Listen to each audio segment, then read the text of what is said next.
Bismillahirrahmanirrahim. Assalamualaikum warahmatullahi wabarakatuh.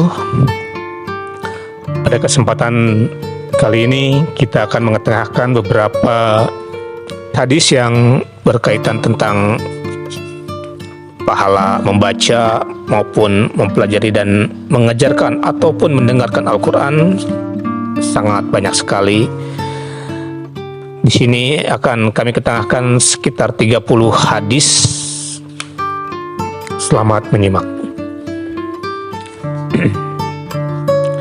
Dari Abu Umamah pernah mendengar Rasulullah SAW bersabda, "Bacalah Al-Quran. Pada hari kiamat nanti, ia akan datang memberi syafaat kepada pembacanya." Hadis riwayat Muslim. Dalam hadis sahih berikutnya, Abdullah bin Amr meriwayatkan Rasulullah SAW bersabda, "Puasa dan Al-Quran dapat memberi syafaat kepada seseorang." Puasa berkata, "Ya Allah, aku telah melarangnya makan dan minum di siang hari. Izinkanlah aku menyafaatinya." Sementara Al-Quran berkata, "Ya Allah, aku telah menghalanginya tidur di malam hari. Izinkanlah aku menyafaatinya." Kemudian keduanya mendapat memberi syafaat. Hadis riwayat Ahmad. Diriwayatkan dari Ibnu Hibban dari Jabir meriwayatkan Rasulullah SAW bersabda, "Al-Quran dapat memberi syafaat dan lawan yang jujur. Ia akan menuntun orang yang menjadikan sebagai panutan menuju surga. Sebaliknya, ia akan menjerumuskan orang yang membelakanginya ke neraka." Hadis riwayat Ibnu Hibban. Dari Sayyidina Ali bin Abi Thalib meriwayatkan Rasulullah SAW bersabda, "Orang yang membaca Al-Quran lalu menghafalnya, menghalalkan segala yang dihalalkan dan mengharamkan setiap yang diharamkan, maka Allah memasukkan orang tersebut ke surga. Selain itu, dia juga dapat memberikan syafaat kepada 10 anggota keluarganya yang sudah dipastikan masuk neraka." Hadis riwayat Tirmidzi dengan sanad yang lemah. Utsman bin Affan meriwayatkan Rasulullah SAW bersabda, "Orang yang terbaik di antara kalian adalah yang mempelajari Al-Quran dan mengajarkannya." Hadis riwayat Bukhari dan Muslim. Dari Uqbah bin Amir meriwayatkan ketika para sahabat sedang berada di Sufah, itu suatu tempat tinggal yang sangat panas, Rasulullah SAW keluar dan bersabda, "Siapa di antara kalian yang ingin pergi ke Buthan, suatu tempat di Madinah, atau ke Akik setiap hari, dan pulang membawa 2 ekor unta berpunuk besar tanpa harus berbuat dosa atau memutuskan tali persaudaraan?" Para sahabat menjawab, "Rasulullah, kami semua menginginkannya itu." Lantas Rasulullah SAW bersabda, "Jika salah seorang di antara kalian berangkat ke masjid lalu belajar atau membaca 2 ayat Al-Quran, itu justru lebih baik daripada 2 ekor unta berpunuk besar.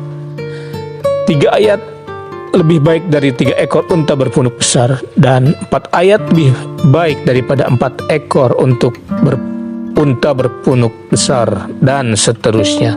Hadis riwayat Muslim.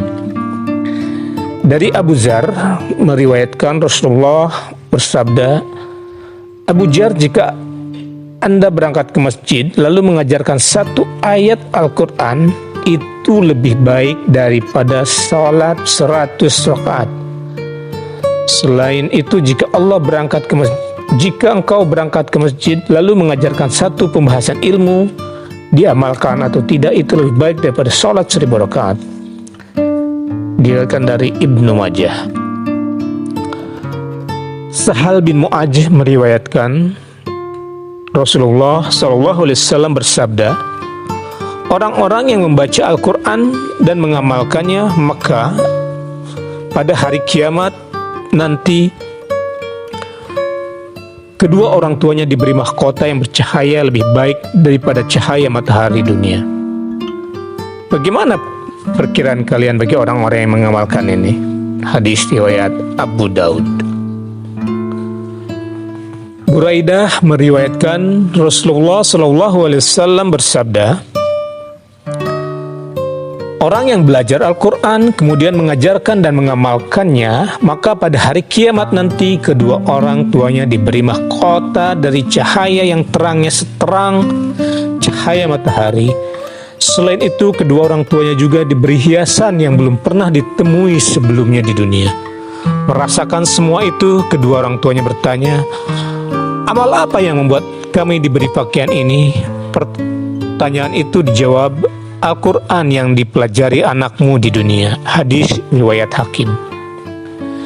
Dari Ibnu Abbas meriwayatkan, orang-orang yang membaca Al-Quran itu tidak akan dikembalikan dalam kehidupan yang hina. Sesuai dengan firman Allah, sesungguhnya kami kembalikan dia ke tempat yang paling rendah atau neraka, kecuali orang-orang yang beriman dan beramal soleh. Quran Surat At-Tin ayat 5-6. Ibnu Abbas berpendapat bahwa ayat tersebut adalah orang-orang yang membaca Al-Quran. Hadis riwayat Abu Daud. Yang ke-11, Abdullah bin Amr bin As meriwayatkan Rasulullah SAW bersabda, di akhirat nanti ada yang berseru kepada para pembaca Al-Quran, baca dan naiklah, ulangi bacaanmu dengan teratur sebagaimana bacaanmu ketika di dunia, karena tempatmu berada sesuai dengan akhir ayat yang kamu baca. Hadis riwayat Ibnu Hibban. Abu Sulaiman dalam kitab Mu'allim As-Sunan berkata, dalam Atsar dijelaskan bahwa jumlah ayat Al-Quran yang dibaca itu menentukan derajat di surga. Dikatakan kepada pembaca Al-Quran, naiklah derajat surga itu sesuai dengan jumlah ayat yang engkau baca. Orang yang menyelesaikan seluruh Al-Quran niscaya dia menempati derajat yang paling tinggi. Orang yang membaca satu juz, dia menempati derajat sesuai dengan ukurannya. Untuk diketahui, akhir pahala yang akan diterima itu berada pada ujung ayat yang dia baca. Abu Hurairah meriwayatkan Rasulullah SAW bersabda, pada hari kiamat nanti Al-Quran berdoa untuk para pembacanya, ya Allah, berilah dia perhiasan. Allah memberinya pakaian kemuliaan. Lalu Al-Quran berdoa lagi, ya Allah, tambahkanlah perhiasannya. Allah menambahkan perhiasan itu dengan mahkota kemuliaan. Al-Quran masih mendoakannya, ya Allah, ridhoilah dia. Allah pun meridhoinya. Kemudian dikatakan kepada orang tersebut, baca dan naiklah, setiap ayat yang kamu baca ditambah satu kebaikan. Hadis riwayat At-Tirmizi. Abu Hurairah meriwayatkan Rasulullah SAW bersabda, hanya ada dua iri hati yang dibenarkan. Pertama, seorang lelaki yang diberi Al-Quran oleh Allah, dia membacanya pada siang dan malam hari. Kemudian tetangga yang mendengarkannya bergumam, seandainya aku diberi seperti apa yang diberikan kepada fulan, niscaya aku beramal seperti apa yang dia amalkan. Kedua, seorang lelaki yang diberi harta oleh Allah dan dihabiskan di jalan yang benar. Kemudian seseorang lelaki yang melihatnya bergumam, seandainya aku diberi harta seperti si fulan, pasti aku beramal sebagaimana dia beramal. Hadis riwayat Bukhari. Dari Ibnu Umar meriwayatkan Rasulullah SAW bersabda, ada 3 golongan yang tidak akan terganggu oleh suasana galau dan amalnya tidak dihisab. Mereka berdua di atas tumpukan minyak kasturi sampai hari penghisaban selesai. Mereka adalah setiap laki-laki yang ketika membaca Al-Quran hanya mengharap ridho Allah. Ketika menjadi imam, dia diridhoi kaumnya, mu'ajin yang hanya mengharap ridha Allah, dan seorang yang menjaga hubungan baik dengan Tuhan dan lingkungannya. Hadis riwayat At-Tirmizi. Dalam riwayat At-Tirmidzi yang lain, seandainya Ibnu Umar tidak mendengar Rasulullah menyampaikan hadis berikut ini hingga 7 kali, dia tidak akan meriwayatkannya. Ibnu Umar mendengar Rasulullah SAW bersabda, pada hari kiamat nanti ada 3 golongan berada pada tumpukan minyak kasturi. Mereka tidak terganggu oleh huru-hara kiamat. Ketika semua orang merasa bimbang, mereka tetap terang. Mereka adalah laki-laki yang memahami Al-Quran, kemudian dia gunakan untuk mencari ridha Allah. Laki-laki yang mengumandangkan azan 5 kali sehari semalam, yang dia harap hanyalah ridha Allah. Dan laki-laki yang tidak terpengaruh oleh dunia, dia tetap kepada Tuhannya, dia tetap taat kepada Tuhannya. Dari Abu Dzar meriwayatkan Rasulullah SAW bersabda, ketika kalian kembali kepada Allah, tidak ada yang lebih istimewa untuk kalian bawa daripada Al-Quran. Hadis riwayat Hakim. Abu Umamah meriwayatkan Rasulullah SAW bersabda, amal yang paling utama yang diberikan Allah kepada seseorang adalah sholat 2 rakaat. Kebaikan benar-benar ditaburkan di atas kepala seorang hamba selama dia dalam sholatnya. Tidak ada pendekatan diri kepada Allah yang bisa menandingi Al-Quran. Hadis riwayat At-Tirmidzi. Dari Anas meriwayatkan Rasulullah SAW bersabda, Allah mempunyai beberapa ahli dari kalangan manusia. Para sahabat bertanya, siapa mereka ya Rasulullah? Rasulullah menjawab, ahli Al-Quran. Mereka adalah ahli Allah yang paling istimewa di sisinya. Hadis riwayat An-Nasa'i. Abu Sa'id Al-Khudri meriwayatkan pada suatu malam, Usaid bin Khudair membaca Al-Quran di kandang unta. Tiba-tiba kudanya ketakutan. Dia terus membaca, kudanya kembali ketakutan. Usaid membaca lagi dan kudanya semakin ketakutan. Usaid khawatir Yahya terinjak kudanya. Lalu Usaid berdiri menghampiri kuda itu. Tiba-tiba di atas kepala Usaid ada lingkaran seperti payung. Payung itu seperti mempunyai lampu-lampu yang menembus angkasa hingga menghilang. Setelah tiba waktu subuh, Usaid pergi menemui Rasulullah SAW dan menceritakan kejadian yang dialaminya. Mendengar itu, Rasulullah bersabda, itu adalah malaikat yang mendengar bacaanmu. Seandainya kamu terus membaca, malaikat itu pasti dapat dilihat oleh manusia dengan mata telanjang. Hadis sahih dari Al-Bukhari dan Muslim. Al-Bara meriwayatkan dengan redaksi yang sangat singkat, Rasulullah SAW bersabda, itu adalah keuntungan yang diturunkan untuk para pembaca Al-Quran. Hadis riwayat Al-Bukhari dan Muslim. Dalam riwayat Al-Hakim, redaksinya berbunyi, ketika Usaid menoleh, tiba-tiba seperti ada beberapa lampu yang tergantung antara langit dan bumi. Lalu Usaid berkata, Rasulullah, saya tidak bisa melanjutkan bacaan lagi. Rasulullah bersabda, itu adalah malaikat yang turun karena Al-Quran dibaca. Seandainya kamu terus membacanya, kamu pasti melihatnya beberapa keajaiban. Dari Abu Hurairah meriwayatkan, Rasulullah SAW bersabda, setiap kali satu kaum berkumpul di masjid, mereka membaca Al-Quran dan mempelajarinya, maka mereka diberi ketenangan, diliputi oleh rahmat, dinaungi oleh para malaikat, serta disebut-sebut oleh Allah pada orang yang ada di sisinya. Hadis riwayat Muslim. Abdullah bin Mas'ud meriwayatkan Rasulullah SAW bersabda, orang yang membaca satu huruf Al-Quran, dia mendapat satu kebaikan, dan satu kebaikan dilipat gandakan menjadi 10 kali lipat. Ketika aku membaca alif lam mim, maka alif dihitung 1 huruf, lam 1 huruf, dan mim 1 huruf. Hadis riwayat At-Tirmizi. Al-Hakim juga meriwayatkan Rasulullah SAW bersabda, Al-Quran itu adalah hidangan Allah, santaplah hidangannya semampu kalian. Selain itu, Al-Quran juga merupakan tali Allah, cahaya yang nyata, penyembuh yang bermanfaat, pemelihara orang yang berpegang teguh dengannya, kesuksesan bagi orang yang mengikuti ajarannya. Orang yang berpaling dari kebenarannya, pasti dia terhina. Keajaibannya tidak pernah sirna. Al-Quran tidak akan berubah walau banyak yang menentang. Oleh karena itu bacalah ia. Allah pasti memberi pahala kepada pembacanya.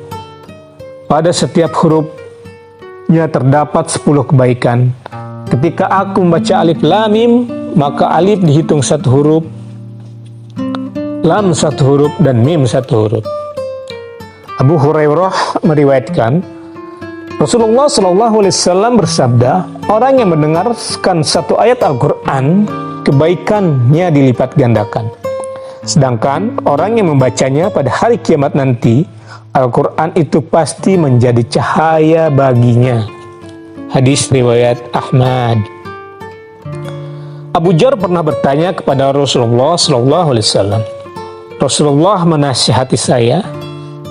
Rasulullah bersabda, bertakwalah kepada Allah. Takwa itu merupakan sumber segala urusan. Abu Dzar kembali bertanya, Rasulullah, tambahkanlah nasihat engkau. Rasulullah SAW bersabda, bacalah Al-Quran. Al-Quran itu dapat menjadi cahaya di bumi dan menjadi tambungan di akhirat. Hadis riwayat Ibnu Hibban. Abu Sa'id meriwayatkan hadis qudsi yang berbunyi, orang yang menyibukkan dirinya dengan membaca Al-Quran daripada meminta kepadaku, aku pasti memberinya yang terbaik. Keutamaan ayat-ayat Allah dibandingkan ucapan yang lain seperti keutamaan Allah dibandingkan makhluknya. Hadis riwayat Tirmizi. Abu Musa Abu Musa al-Asy'ari meriwayatkan Rasulullah SAW bersabda, orang mukmin yang membaca Al-Quran itu seperti buah rujah, baunya harum dan enak rasanya. Sementara orang mukmin yang tidak membaca Al-Quran itu seperti buah kurma, tidak bau, tidak enak rasanya. Orang munafik yang membaca Al-Quran seperti raihana, baunya wangi tetapi pahit rasanya. Sedangkan orang munafik yang tidak membaca Al-Quran seperti hazalah, tanpa aroma, tanpa pahit rasanya. Hadis riwayat Bukhari dan Muslim.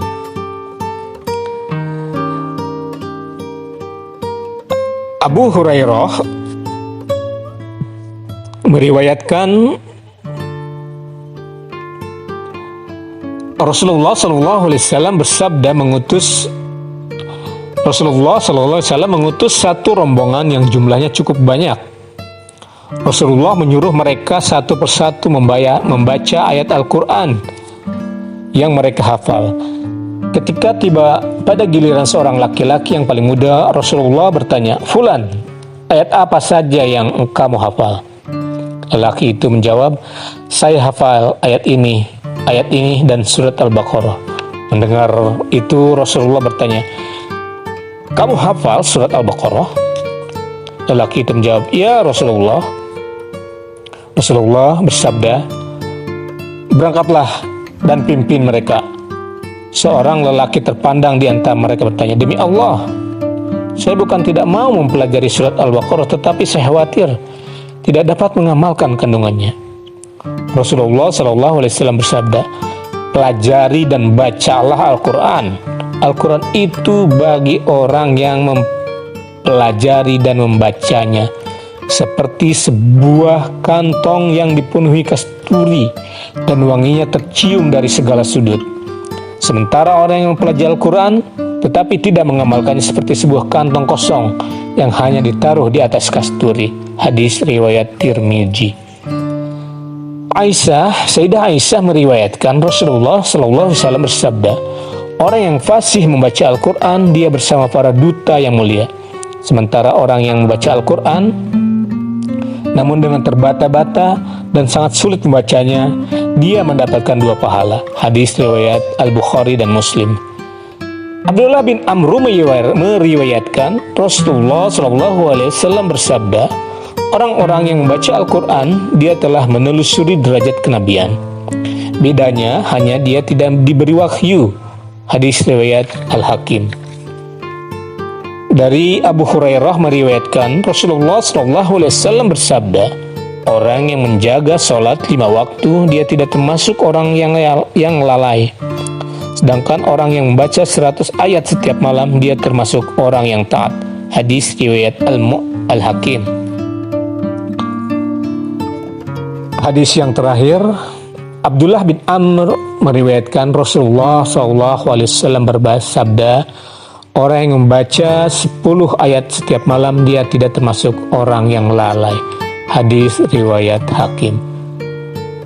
Demikianlah